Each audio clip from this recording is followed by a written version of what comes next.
Congratulations for taking the leap and going on an adventure to learn how to play this beautiful and amazing instrument.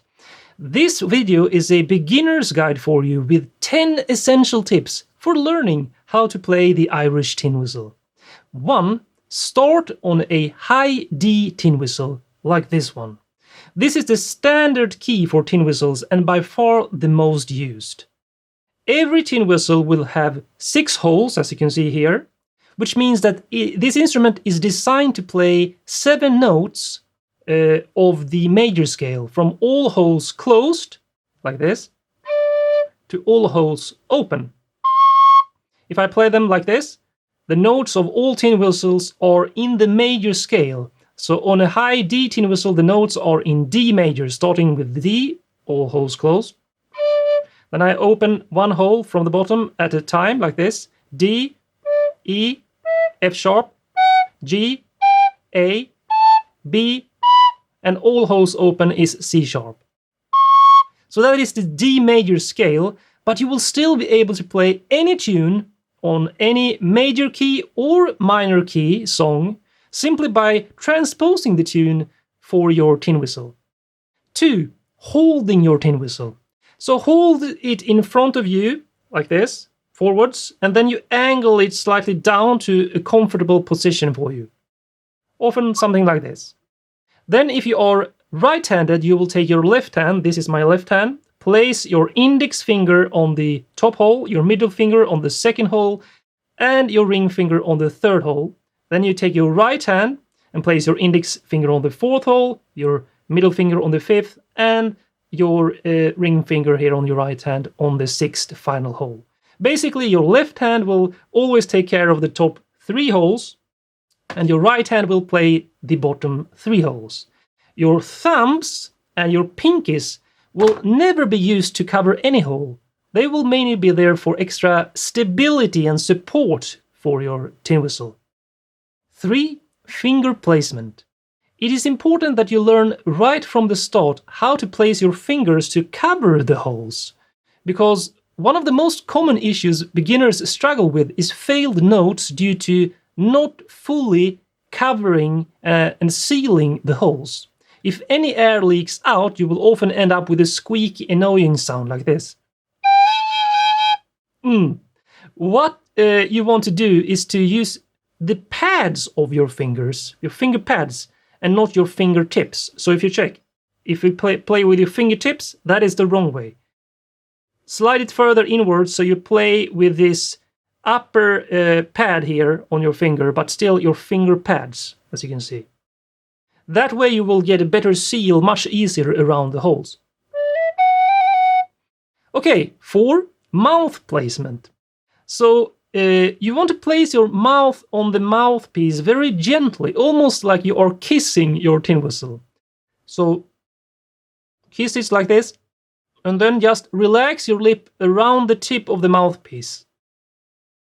So like this, and then relax. You want to create a perfect seal so no air is leaking out from the mouthpiece here, but still only around your lips. There should still be some distance between the tip of your tin whistle and the front of your teeth, so don't push it too far in. Basically, the tip should rest on your lower lip, like this, and then you simply let your upper lip fall down and relax to form the seal around the mouthpiece of your tin whistle, like this.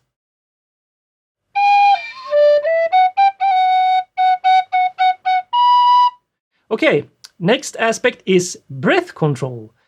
One of the most difficult things to learn if you're new to this instrument is breath control, because the lowest notes will require you to blow super softly. So if you cover all holes like this, you should only blow enough, almost like blowing a feather out of your hand, that lightly. And the higher up you go, the more air you will need to blow to get to the sweet spot of the note. So for every note, you need to increase the breath pressure. The second aspect of breath control, which is hard to learn, and why it is so difficult for beginners, is that the breath pressure will actually affect both the volume of the note and the sound, as well as the tuning. So every note will have a sweet spot where the tuning is spot on and where the tone of that note is most balanced. So if you play it too softly, it will be weak like this. If you play too hard, it will start to break into the next octave and have that annoying, fragile sound, but the sweet spot in somewhere in between. That is why I recommend you to always practice with the tuner app on your smartphone or a tuner gadget, so that you can always check the tuning on a consistent basis when you practice the notes, scales, and so on. Number 6 is tonguing the notes. So you are not only blowing air to play a note on your tin whistle, you also shape the attack of each note by using a different tonguing.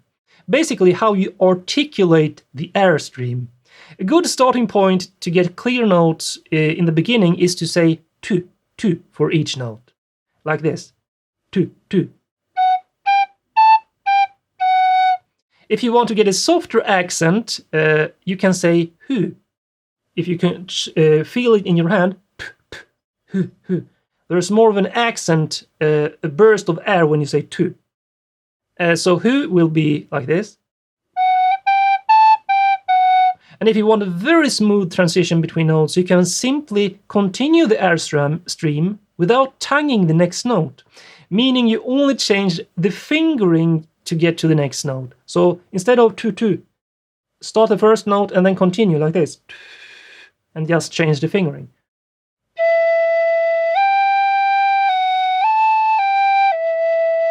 That is the softest, smoothest transition between notes, and it is called playing legato. The 7th aspect, playing the first octave notes. So you start by playing the lowest note, which is when all holes are covered, like this. Remember your finger pads, gently kissing the tip here, sealing, and then play very, very softly for the lowest note. And on a high D tin whistle, this note will be a D. Then you simply uncover one hole at a time from the bottom, going up the scale. So next is releasing your ring finger on the right hand like this, will be an E. F sharp is the next hole uncovered. Then G. So your right hand is not covering anything. All the top 3 holes are covered, that is G. Releasing this ring finger from the left hand. 2 holes covered is A, and then B. And finally, all your holes uncovered will give you a C sharp. And you can practice going up and down like this. And I also recommend that you use your pinkies and thumbs for support to get stability when you do this.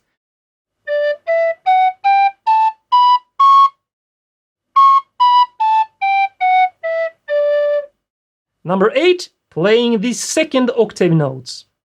So this is really cool because to get to the second octave, you use the same fingerings, but you simply blow harder, so the airstream forces the note to go into the second octave. You can start by practicing on the lowest note, the D, all holes covered. If you blow super softly, you will get the low octave D. But as soon as you increase that air pressure, you will get to the second octave D, like this. And I increase the air pressure. You get the second octave D. Try it on the other notes as well, but remember that you will need even more air the higher up you go. So playing the highest notes in the second octave requires you to push a lot of air into your tin whistle. But you can start to practice by playing the first octave, and then blowing harder on the same fingering. Next one, E, low octave, softly. Blow harder to get to the second octave E. And a trick to get to the second octave notes more easily is to use a hard accent in the start of the notes, like tu. And then play the softer tonguing on the lower octave, like hu. So hu and then tu. Another trick for the lowest note, D, when you want to get to the second octave, is to skip the top hole like this. because that in most cases will give you an easier and cleaner second octave D. So first octave and then second octave. Number 9, avoiding bad sounds. There are basically 3 common issues that you will struggle with the most, which all can create bad failed notes and sounds on your tin whistle that sounds really bad. The first one is the leaking notes, which you can solve by making sure you cover and seal the holes with your finger pads. So if you leak any hole like this, it will sound super bad. Make sure you have them fully covered and sealed, the holes. The second common issue is a weak or forced sound of any note due to the wrong amount of air pressure for that note. You solve this by finding the sweet spot for each note by using a tuner and also by listening when you play the note from a weak tone to a forced tone. So let's say G here. Not too weak, not too hard, but find the sweet spot in the middle. Finally, a third common bad sound issue is due to the condensation within the mouthpiece that always will build up.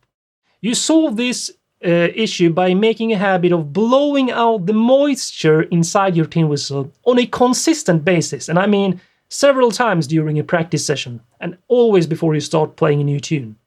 And you do this by covering this tone hole here, this hole here where the sound comes out on your tin whistle, covering completely, then blowing hard to simply blow out the moisture.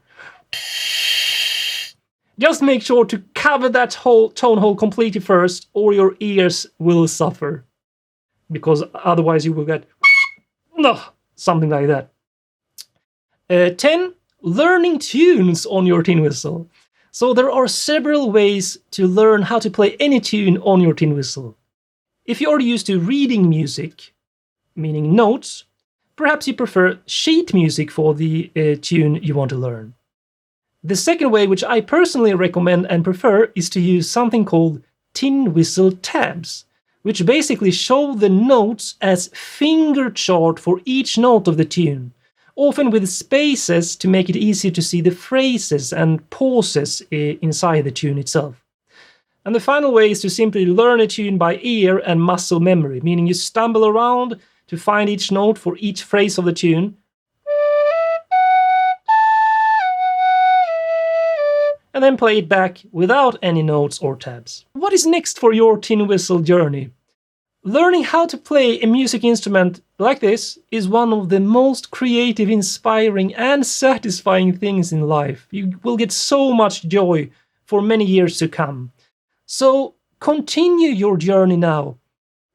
Don't stop here. If you truly want to learn how to play this instrument with confidence, expression, and emotion, I have an online course on mastering the Irish tin whistle from zero to hero. Check the description below and you will find a special discount link. Good luck and have fun on your adventure on the Irish tin whistle.